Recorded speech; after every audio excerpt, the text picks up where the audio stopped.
சின்ன சேனலுக்கு எதா இருந்தாலும் அது கொஞ்சம் ஆதரவு கொடுங்க. உங்க பொண்ணான கையை கொண்டு அந்த பெல்லில் தட்டிடுங்க. அவங்களுக்கு சப்ஸ்கிரைபர் 5-10 ஏறுனா அவங்க மனசு சந்தோஷப்படும். அவங்க வீடியோவும் பாருங்க.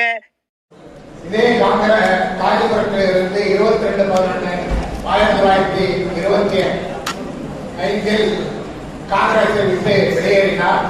அப்போது அவர் கொடுத்த முழக்கம் என்பது காங்கிரஸ் ஒழிப்பேன், காந்தி ஒழிப்பேன், பார்ப்பனியத்தை ஒழிப்பேன், ஜாதி மதத்தை ஒழிப்பேன் என்கின்ற தன்மையில் பார்ப்பனியத்தை ஒழிப்பேன் என்கின்ற 5 மூல முழக்கங்களை வழங்கிவிட்டுத்தான் காங்கிரஸை விட்டு வெளியேறினார்கள். அதன் பிறகுதான் 26/12/1926 சுயமரியாதை இயக்கத்தை தொடங்கினார்கள். அது மட்டுமல்லாமல் இந்த காஞ்சிபுரத்திற்கு கூடுதல் சிறப்பு என்றால் இங்கேதான் பௌத்த பள்ளிகளும் சமண பள்ளிகளும் சைவ வைணவ போன்ற தத்துவ வளர்ச்சி பெற்ற ஊராக இருந்தது. அது மட்டுமல்லாமல் இந்தியாவில் எப்படி பார்ப்பனியத்தை புஷ்யபுத்திரன் சுங்கன் என்கின்ற பார்ப்பனியன் இந்தியாவை பார்ப்பனை மயமாக்கினானோ அதுபோல இங்கே காஞ்சிபுரத்தில் ஆண்ட விஷ்ணு கோபன் என்கின்ற மன்னன் தான் தமிழகத்தில் ஒரு அரசாட்சியின் மூலம் பார்ப்பனியத்தை வலுவாக வெகு மக்கள் மனதில் திணித்ததில் அவனுக்கு தான் மிகப்பெரிய பங்கு உண்டு.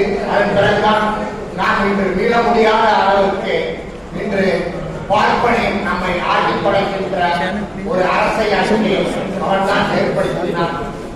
இப்படிப்பட்ட இருவேறு குழுக்கள் தத்துவங்களை கொண்டிருந்த ஊர்தான் காஞ்சிபுரம். அது மட்டுமல்லாமல் திராவிட முன்னேற்ற கழகத்தை தோற்றுவிப்பதற்கு காரணமாக இருந்த பேரறிஞர் அண்ணா அவர்கள் பிறந்த ஊர் இதே காஞ்சிபுரம். இப்படிப்பட்ட வரலாற்று சிறப்புமிக்க இந்த ஊரில் இந்த மாநாட்டை சுயவேலை இயக்க 100ஆண்டு விழா கருத்தை அது மட்டுமல்லாமல் தமிழ் தேசியம் என்று சந்திக்கின்ற தன்னுடைய தமிழ் தேசியத்திற்கான எதிர்கொள்ளும் சிக்கல்கள் குறித்தும் ஒரு விரிவாக உரையாற்ற இருக்கின்ற நம்முடைய பேராசிரியர் தோழர் தமிழ் மண் தத்துவத்தை இயக்கத்தை தோழர் ஜெயராமன் அவர்களே மற்றும் இந்த நிகழ்வில் உரையாற்ற இருக்கின்ற எங்களுடைய மார்க்சிய பெரியாரிய பொதுவுடைமை கட்சியின் தலைமை குழு உறுப்பினர் குப்பன் அவர்களே மற்றும்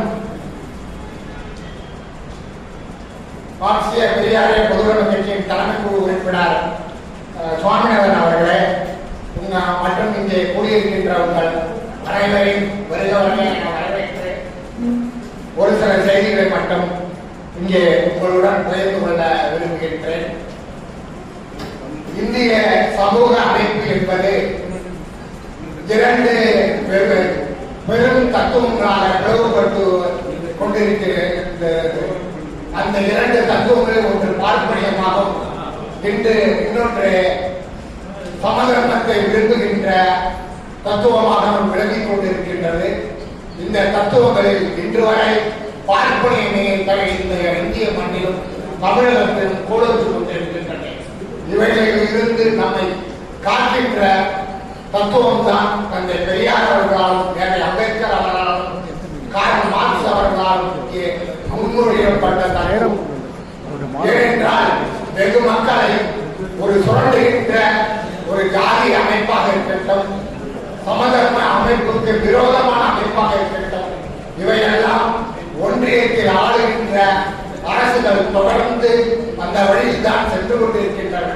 அதற்கு ஒரு எடுத்துக்காட்டு சமீபத்தில் வந்த விரிவுரைகளின் அடிப்படையில் 1% இருக்கின்ற செல்வந்தர்களின் செல்வங்கள் 40% அவர்களிடமே குவிந்து கொண்டிருக்கின்றது.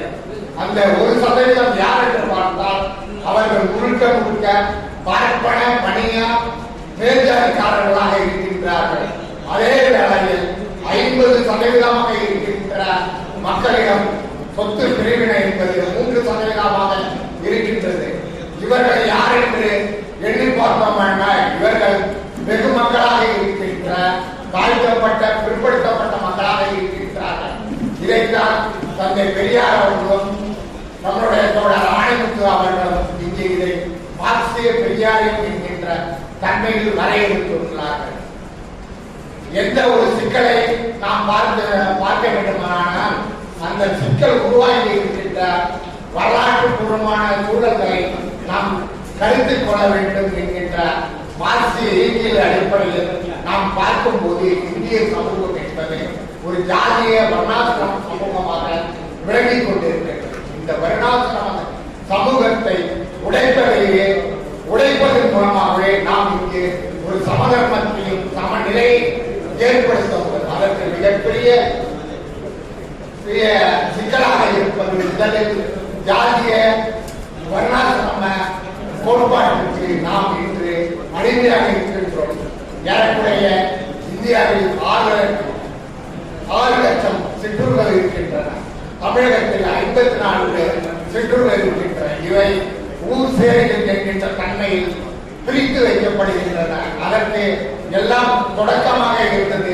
நான் ஏற்கனவே சொன்ன போல நம்முடைய கிபி 4ஆம் நூற்றாண்டு இங்கே ஆண்ட பல்லவர்களும் அதற்கு பிறகு பிற்கால சோழர்களும் இவர்களுடைய ஆட்சியில் தான் இங்கு வலுவாக வர்ணாசிரமத்தை இங்கே கோலோச்சி இந்த ஆட்சி அதிகாரத்தின் மூலமாக மக்கள் மனங்களை திணித்ததன் விளைவாக நாம் இன்று வரை நமக்குள் ஒரு ஒருங்கிணைந்து ஒரு ஓர்மையை உருவாக்க முடிகிறது.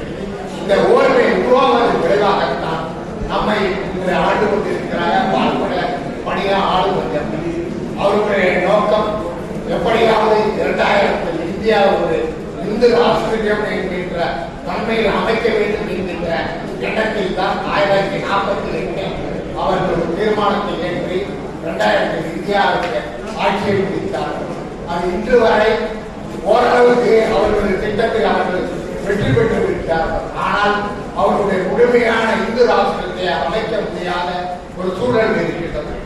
நமக்கு இந்து ராஷ்டிரம் என்கின்ற பெயரில் அமைக்கப்பட்டால் நாம் மீண்டும் சூத்திரர்களாக இப்போது நாம் சூத்திர நிலையில் தான் இருக்கின்றோம். ஆனால் நம்மிடம் இருக்கின்ற கல்வி வேலைவாய்ப்பு ஓரளவுக்கு இருக்கின்ற பொருளாதாரத்தை அவர்கள் வஞ்சித்து விடுவார்கள், சுரண்டி விடுவார்கள் என்கின்ற நிலைதான் ஏற்படும். ஆகவே நம்முடைய இருக்கின்ற முதன்மையான சிக்கலாக இருக்கின்ற வருட உழைப்பை தகர்த்தெடுத்து நமக்கு ஒரு சம உரிமைக்கான சமதர்ம சமூகத்தை இங்கே படைப்பதுதான் தந்தை பெரியார் அவர்களுடைய முதன்மையான லட்சியமாக இருந்தது.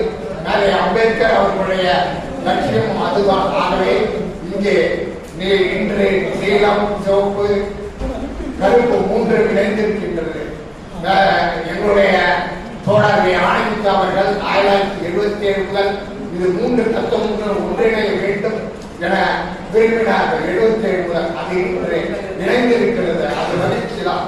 ஆனால் நமக்குள் அதை ஒரு கூட்டமைப்பை உருவாக்கினால் மட்டுமே இந்த பார்ப்பனியத்தை சனாதனத்தை நாம் வேறெடுக்க முடியும்.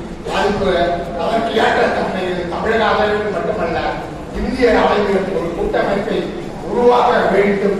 அதற்கு முன்முறையாக மார்க்சிய பெரியாரிய பொதுவுடைமை கட்சி இருக்கும்.